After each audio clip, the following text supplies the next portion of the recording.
Hello, my name is Sebastian, and I would like to introduce our project entitled Inequalities in the Pandemic, along with Ying Hao, Yang Qi, and Spencer Wan. The problem of increasing inequalities during the pandemic is argued by writer Derek Thompson, who states that systemic racism and classism have increased hardships on the lower class throughout the U.S. Thompson's writing supports the idea that the gap between the have and the have-nots is growing due to problems created during the pandemic in relations to an unjust system favoring the upper class and those living in the higher income brackets.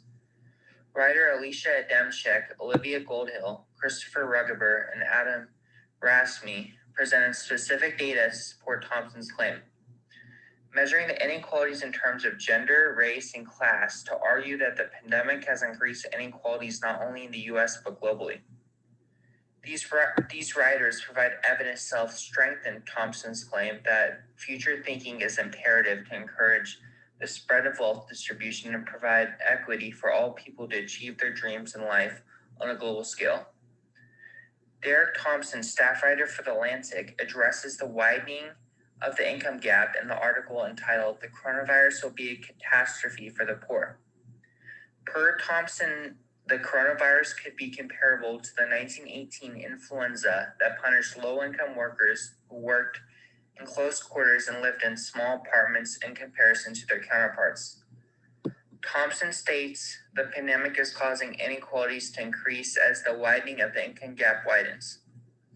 Although Derek Thompson provides a compelling argument for the pandemic's effect on inequality using historical facts from the flu pandemic in 1918, he lacks the quantitative and qualitative evidence as well as a call for action which is presented by the other authors.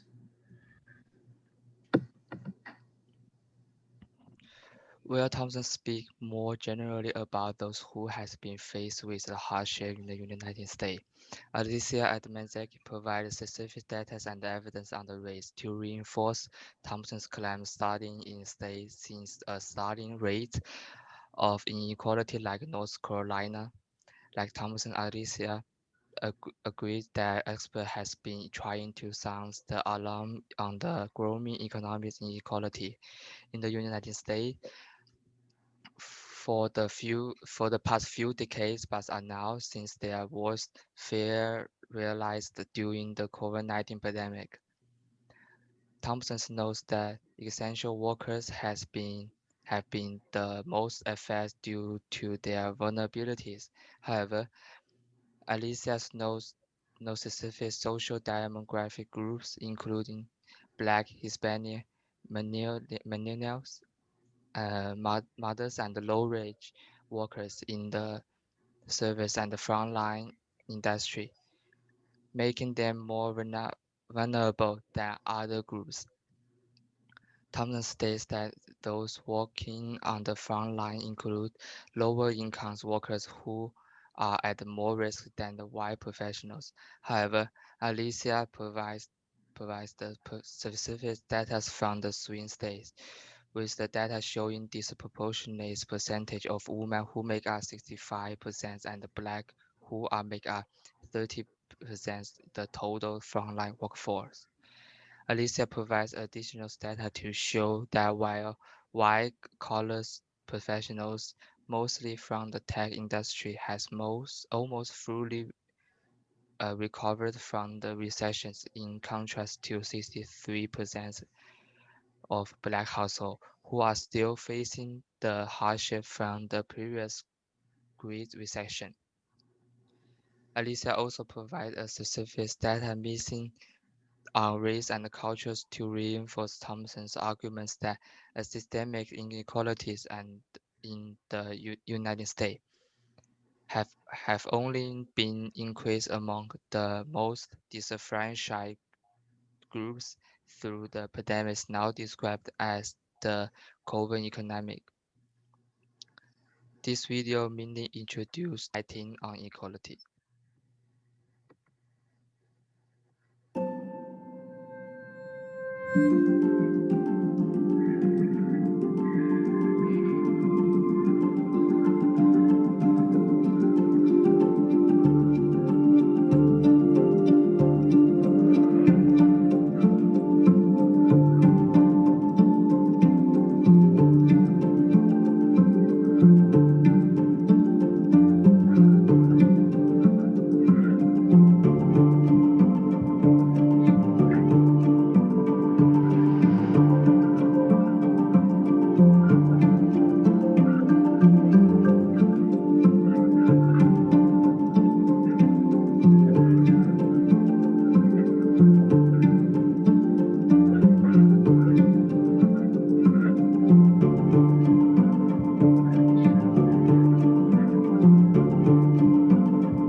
remember tonight. Good night.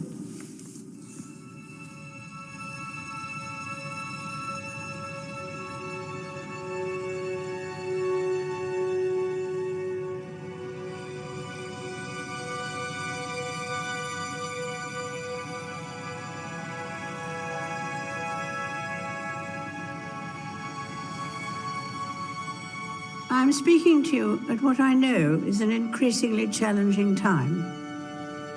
I want to thank everyone on the NHS frontline, as well as care workers and those carrying out essential roles, who selflessly continue their day-to-day duties outside the home.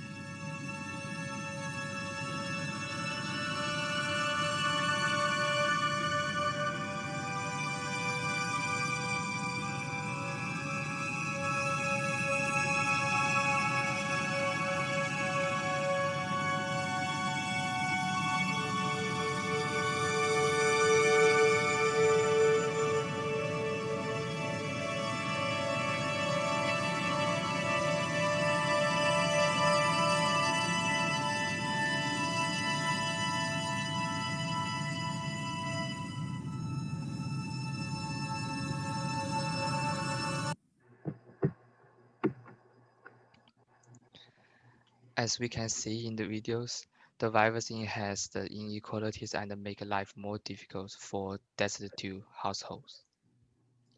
Okay, thank you. In this part, I will introduce Olivia Goodhill and Christopher Ruckberg's article and their ideas. Like my partner said, Thompson's argument would be strengthened by adding additional evidence provided by Olivia Goodhill on the subject of systemic inequalities increased during the pandemic. As a result, wealthy people tend to be more susceptible to COVID-19 infection. Change the slide, please. The authors quote Richard researchers at Harvard University who say the poor have difficulty supporting life without income, and they have fewer savings to cope with accepted events, such as the cost of isolation at home, and they have a variety of health risks, prone to severe symptoms and even death after infection. Good health knows that countries with fewer resources are less able to cope with coronavirus and are less able to recover from the economic impact of the disaster. It could lead these countries into poverty, debt, and unemployment. Good Health stressed that national governments should take this issue seriously and adopt policies to address social inequality and learn from the lessons of history to educate people to prepare for future disasters. Rugberg has the same point of view in his article. Christopher Rugberg addresses inequality in class that have taken place during the pandemic in his article. Soaring wealth during pandemic highlights raising inequality. The article addresses the way the pandemic has made some people already living in upper class level, while the ones struggling are thinking further into poverty. The article reviews the data shows that after the market plugged in March, it quickly recovered to American households who were already living in higher income brackets. The discrepancy of those becoming very rich during the pandemic based on their investment in the stock market compared to the tens of millions of people who were struggling to find a job and provide for their families presents a starting dilemma in America. The pandemic is proving to widen the gap between the haves and the have-nots in America, which is affecting the economy. Rugber shows Rugber shows how pandemic has increased the inequality in America. The efforts made to help those in need have not been enough. Those living in upper income bracket holds most of the wealth in America, while those struggling to feed their family to are saving whatever money they have in fear that they will not be able to provide if the pandemic continue to be a threat. I'll let my partner Spencer continue to introduce Razmi's point of view. Razmi provides the call to action to reinforce Thompson's argument that in times of historical crisis, people can be motivated to act as a catalyst for social change on a global scale. In describing the historical causes of decreased inequality, Razmi uses a lot of examples from the world wars, and though history since then has been filled with plenty of crises, these examples highlight how this pandemic is the first crisis to engulf the globe since that time period. Regarding inequality, Razmi essentially argues the same thing as William Beveridge's government report, arguing that a revolutionary moment in the world's history is a time for revolutions, not for patching, but with a softer, persuasive tone. Thompson states that the coronavirus is rhyming the effects of the 1918 influenza, which ended a wave of progressive efforts towards equality, with a sharp decline that targeted industries where workers are most vulnerable with the least protection. As stated by Mark Muro, senior fellow at Brookings Institute, 1 month could wipe out 10 years of progress that was made for equality.